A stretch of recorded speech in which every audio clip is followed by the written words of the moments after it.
গভীর নলকূপ বা পাইপের অন্ধকারে আটকে পড়া শিশুর প্রাণ বাঁচাতে এবার এক অনন্য উদ্ভাবন নিয়ে হাজির হয়েছেন নাটোরের কৃষক তারা মিয়া।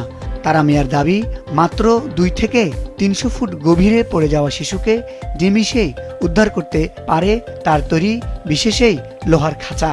আধুনিক প্রযুক্তির ছোঁয়ায় যা হয়ে উঠতে পারে জীবন রক্ষাকারী এক জাদুকরী যন্ত্র। সরু নলকূপ কিংবা 10 থেকে 12 ইঞ্চির সরু পাইপ, তার ভেতরে হয়তো আটকে আছে নিষ্পাপ কোনো প্রাণ।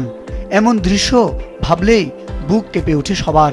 কিন্তু সে আতঙ্ক দূর করতে বুক বেঁধেছেন নাটোরের লক্ষ্মীপুর খোলাবাড়িয়া ইউনিয়নের কৃষক তারা মিয়া। প্রাতিষ্ঠানিক উচ্চশিক্ষা না থাকলেও নিজের বুদ্ধি আর অক্লান্ত পরিশ্রমে তৈরি করেছেন শিশু উদ্ধারের এক বিশেষ লোহার খাঁচা।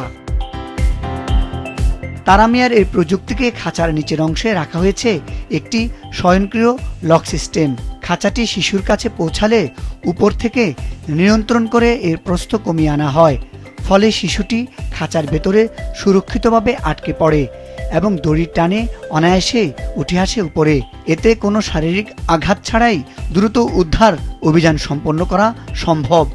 ঢাকা গভীর নলকূপের ভিতরে একটা বাচ্চা পড়ে গিয়েছিল। তখন থেকে আমি ভাবতেছিলাম, অনেক সময় লাগার পরও বাচ্চাটা উদ্ধার করতে পারলো না। তারপর উদ্ধার হয়েছে মৃত্যু। ওখান থেকে আমি চিন্তা করেছি, এত সময় কাটিয়ে একটা বাচ্চা উদ্ধার করলে বাচ্চা বেঁচে থাকার কোনো সম্ভাবনা নেই। অতি অল্প সময়ের ভিতরে কিভাবে একটা বাচ্চা উদ্ধার করা যায়, সেই চিন্তা ভাবনা নিয়ে আমি একটি প্রযুক্তি আবিষ্কার করেছি। স্থানীয়রা বলছেন, এই প্রযুক্তিতে ক্যামেরা এবং পর্যাপ্ত আলোর ব্যবস্থা করা গেলে এটি হবে আধুনিক বিশ্বের অন্যতম সাশ্রয়ী ও কার্যকর উদ্ধারকারী যন্ত্র। 300 ফুট গভীরতার উপযোগী একটি পূর্ণাঙ্গ আধুনিক খাঁচা তৈরিতে খরচ হবে মাত্র 7 লাখ টাকা। তার ধারণাটা খুব উন্নত একটা ধারণা, যে আসলে বিভিন্ন সময় বিভিন্ন অ্যাক্সিডেন্ট আমাদের দেশে ঢুকতেছে। এ থেকে তার উপলব্ধি আসছে যে আসলে এরকম একটা যন্ত্র আবিষ্কার করা দরকার। কিন্তু সরকার বা যদি আমার ভাইকে একটু সহযোগিতা করে তাহলে ইনশাল্লাহ আর উন্নত হবে। অভাবের সংসারেও তারা মিয়ার এই উদ্ভাবনী চিন্তা এখন জনপদের আলোচনার কেন্দ্রবিন্দু। সরকারি পৃষ্ঠপোষকতা পেলে কৃষকের এই দেশীয় প্রযুক্তি হয়ে উঠতে পারে জাতীয় সম্পদ।